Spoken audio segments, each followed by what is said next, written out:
sidaasay noogu soo baxday quraarada ayrajiis iga dhamaatay baan xashwan ku shubay quraarada haysatid baad ku shuban kartaa hadhow markay fadhiisatana biyo yar diiran baad dabada u gelinaysaa waad isticmaalaysaa intaad jirka marisid unbaad warqad yar ku dhajin dulqaadka hibooy deeqbaadu hesho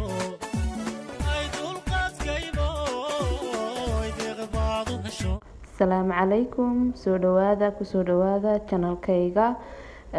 subscribe-ka like-ka intaba nagala bakhaylina maanta waxaan idin wadaa sidaad arkaysaan waxing hairkii jirka waxaan idin ka digayaa inaad wajiga ku sameysaan waayo badanka wajiga way jilcisaa waxaanay u horseedaa inuu cimri degdeg ku dhaco qofka sidaad arkaysaan waan bilaabeynaa marka hore waxaynu ku shuban doonaa insha Allah sonkorta markaynu ku shubno liintan ku shubi waxa weeyaan liin dhanaan aan soo miiray mid liin dhanaan aan soo miiray Allahumma salli ala Muhammad in yar oo biyo aan wax badan ahayn waanu ku daraynaa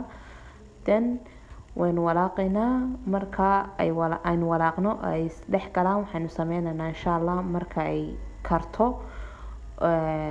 ayaynu isku soo noqonaynaa insha Allah la socda oy deeqbaadu hesho ay dulqaadkayboy deeqbaadu hesho runtii nasabkaad dirkoodii taho cadaaburiyada dunji waxano iboy daraleeda duxa qaba iboy daraleeda duxa qaba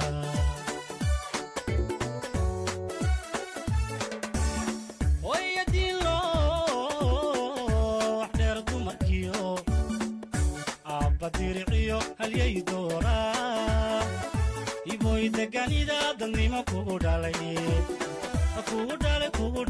dadnimo kugu dhalay hadda way kartay ilaa intay ka noqonayso casaan ama guduud kolba kasaad u taqaanaan